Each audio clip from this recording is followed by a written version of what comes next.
अभी साध्वी प्रमुखा विस्तृत विभाजी का थोड़ा वक्तव्य हुआ,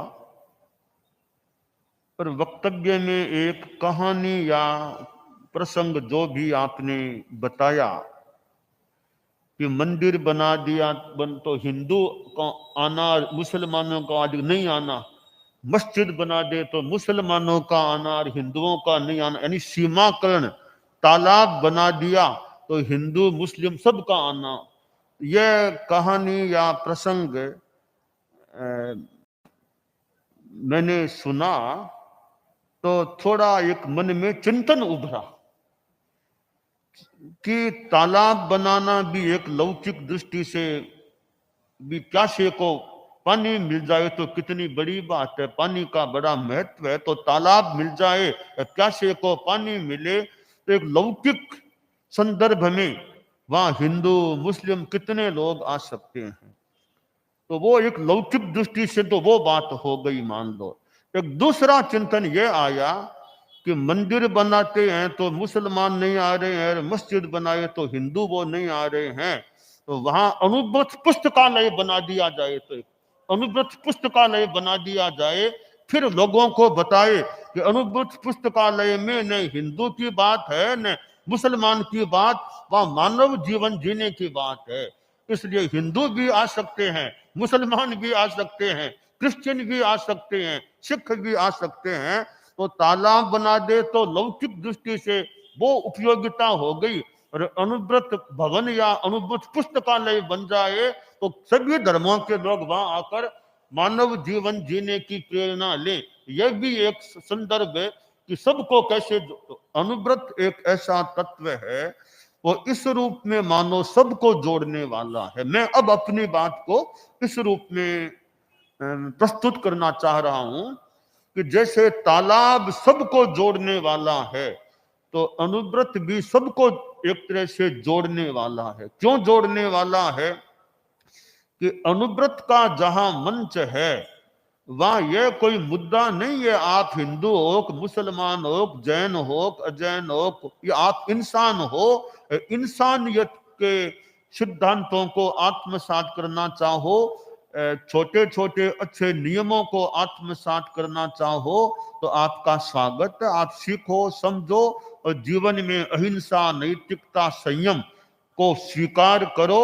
आप भले अपने संप्रदाय का अनुगमन करो, आप भले क्रिश्चियन बने रहो, आप भले मुसलमान बने रहो, आप भले सनातनी बने रहो, जैन है तो जैन रहो। हमारा यह मुद्दा नहीं है जैन बौद्ध, हमारा मुद्दा है कि अनुव्रति, संयम, अहिंसा, नैतिकता, इस प्रकार के तत्व आपके जीवन में आए, यह अनुव्रत का काम है। तो तालाब पर सब आ सकते हैं, इस प्रकार हम कल्पना करें अनुव्रत के तालाब पर भी मानो सब आए और वे संयम का पानी पिए, अहिंसा का जल पिए और नैतिकता का जल पिए।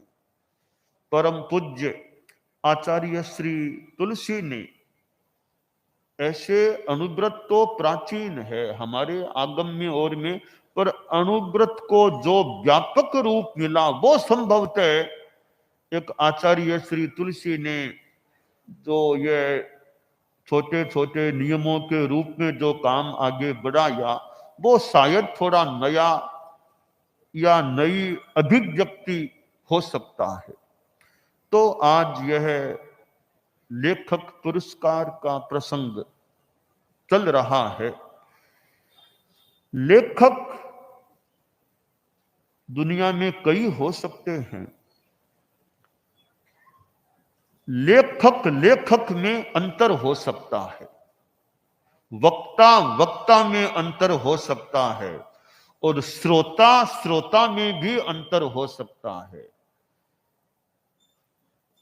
एक लेखक अच्छा है, एक सामान्य रूप में आलेख लिख दिया, किताब भी लिख दी, अच्छा है, अच्छी बात लिखी है। तो एक लेखक के लेखन में कुछ विशिष्टता, कुछ मौलिकता, कुछ विशेष उपादेयता प्रतीत होती है। और जिसके लेखन की बातें दिमाग को सोचने के लिए मानो बाध्य करती हैं, उस लेखन का अलग महत्व हो सकता है। लेखक लिखता है तो कलेवर कितना है और उसमें सारभूत तत्व कितना है। हम फ्रूट्स, फल देखते हैं, साधुओं के लिए विधि है कि जिस फल में फेंकना ज्यादा पड़े, खाने का थोड़ा अंश हो, वैसा फ्रूट वो साधु को नहीं लेना चाहिए। इसमें फेंकना डालना ज्यादा पड़े, बहु उद्यम, बहुत फेंकना पड़े। एक फल जिसमें फेंकने का ज्यादा और खाने का कम है, एक फल है खाने का ज्यादा और फेंकने का कम है। अब केला है मोटा, फेंकना तो छिलका पड़ेगा, मान लो वो भी कोई खाए तो खा ले, बाकी गूदा कितना खाने को। सेम है, कोई छिलके सहित भी खाए तो खा ले, वरना छिलका बीज मान लो डालना पड़े, खाने का कितना मिल जाएगा। लेखन में भी हमारे साधु साध्वियां भी हैं। लेखन में भी यह है कि एक पुस्तक है, उसमें कलेवर कितना है और सारभूत बात जो थोड़ी दिमाग को सोचने के लिए बाध्य करे, बहुत अच्छी लगे, ऐसी बातें, ग्रहणीय बातें कितनी हैं।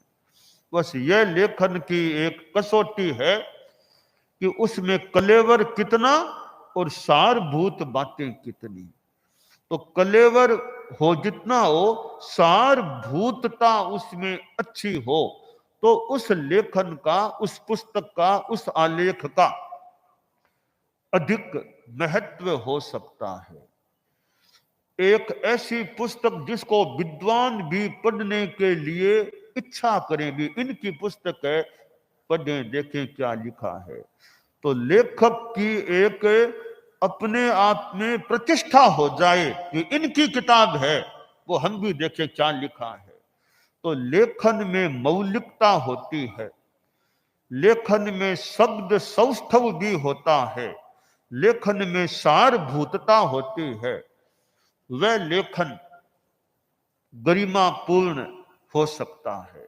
तो लेखक पुरस्कार अनेक व्यक्तियों को अतीत में भी अनुव्रत लेखक पुरस्कार दिया गया है। लेखकों का एक मानो सम्मान है, प्रोत्साहन भी हो सकता है। आज डॉक्टर कुणाल भाई देसाई को यह अनुव्रत लेखक पुरस्कार अर्पित किया गया, इस सम्मान से नवाजा गया। तो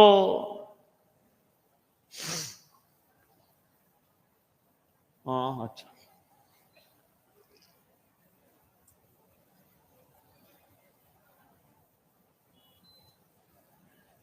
हाँ हाँ हाँ। जो लेखक पुरस्कार यो जैसा बताया गया, कितनी 150 कितनी ज्यादा किताबों का लेखन। हाँ, ये नाम कोई अपने कुछ नाम पड़ी है, नाम,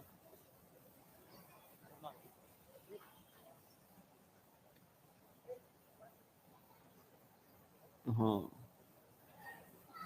हाँ तो नाम, हाँ हाँ हाँ ठीक, हाँ ठीक। तो कुमारपाल भाई जैसा साध्वी प्रमुखा जी ने भी, यानी बहुत यूं कितने वर्षों से नाम सुना हुआ है कुमारपाल भाई कुमार। और यदा कदा आपका आना भी होता है आचार्य, पहले हमारा आगम का जो ये भगवती सूत्र का एक खंड विमोचित हुआ था, तब भी ऐसे मतलब आपका पहले से संपर्क है। तो जैनिज्म है और है कि जैनिज्म के भी सिद्धांत, जहाँ जैनिज्म में जहां अहिंसा की बात, संयम की बात, तप की बात और पर्यावरण के संदर्भ में देखें, हमारे मुख्य मुनि जी का तो डॉक्टरेट का विषय रहा पर्या आगम, पर्या आगम, जैन आगमों में पर्यावरणीय चिंतन। तब जैन आगमों में जहां वनस्पति को सजीव माना ही गया, अग्नि, जल, वायु, मिट्टी में भी सजीवता को स्वीकार किया गया। तो इन सब संदर्भों में पर्यावरण को देखा जाए, जहाँ अहिंसा की बात है, संयम की बात है, तो जैनिज्म के सिद्धांत और यह अनुव्रत की बात भी मानव मानव के जीवन में, आपने कहा भारत विश्व गुरु की बात कही, और ये विश्व गुरु के साथ आपने आध्यात्मिक गुरु की बात कही। तो विश्व गुरु तो आपका यह बड़ा बढ़िया एक बढ़िया वाक्य लगा कि विश्व गुरु तो मान लो हम कह दें विश्व गुरु, पूरी दुनिया विश्व गुरु भारत को माने कि नहीं माने, तो अध्यात्म गुरु, क्योंकि भारत अध्यात्म गुरु रहे, तो पूरे विश्व का तो गुरु कोई हम भले कह दें दूसरे माने कि नहीं माने, कि जहां जैसा कहा जाए कि सब लोग आकर के यहाँ धर्मों को सीखें, तो कोई आए सीख ले, अच्छी बात है, पर भारत वो अध्यात्म गुरु रहे जो अध्यात्म की शिक्षा दे सके। तो आपके वक्तव्य में जो आज बात आई कि भारत विश्व गुरु, वो एक बात, तो अध्यात्म गुरु रहे, तो ये भारत अध्यात्म गुरु कैसे बने? तो ये जो भारत के पास अहिंसा, संयम, तप, आज भारत के पास इतने ग्रंथ हैं, हमारे प्राचीन साहित्य को हम देखें, अब पुस्तकों के भंडार भारत के पास हैं। अब संस्कृत में क्या, प्राकृत में क्या, और भी भाषाओं में क्या, आज इतने ग्रंथ हैं, उन ग्रंथों में कितनी ज्ञान की बातें, कितनी अध्यात्म की बातें हैं। इन ग्रंथों के आधार पर भी कुछ अंशों में भारत अध्यात्म गुरु रह सकता है। अब दूसरी बात देखें, भारत के में कितने संत लोग हैं, जैन धर्म में क्या, औरों में कितने संत सन्यासी हैं। इन संतों की तपस्या साधना के आधार पर भी हो सके तो भारत अध्यात्म गुरु के रूप में मान लो प्रतिष्ठित हो सकता है। और भारत में ये इतने पंथ हैं, जैन, बौद्ध आदि आदि, इन पंथों में जो कार्य हो, अच्छे कार्य होते रहे, उन कार्यों के आधार पर भी भारत अध्यात्म गुरु के रूप में प्रतिष्ठित हो सकता है। तो यह कि भी भारत विश्व गुरु तो मान लो कहलाए न कहलाए, जो भी अध्यात्म गुरु के रूप में, जैसे मैनेजमेंट गुरु होते हैं, तो भारत अध्यात्म गुरु के रूप में रहे। तो भारत की जो ये विद्याएं हैं, अध्यात्म विद्या है, इसके आधार पर यह भारत अध्यात्म गुरु के रूप में प्रतिष्ठित रहे। और कुमारपाल भाई देसाई जैसे विद्वान लोग अपने लेखन के द्वारा, वक्तव्यों के द्वारा, और भी साधु संत हैं, वे भारत को अध्यात्म गुरु के रूप में स्थापित करने में अपना योगदान देते रहे, कि यानी प्रयास अच्छा करते रहें। तो भारत के लोग आध्यात्मिक बात को बताने वाले होंगे, साधना भी करने वाले होंगे, तो भी भारत अध्यात्म गुरु के रूप में भी एक सामने आ सकता है।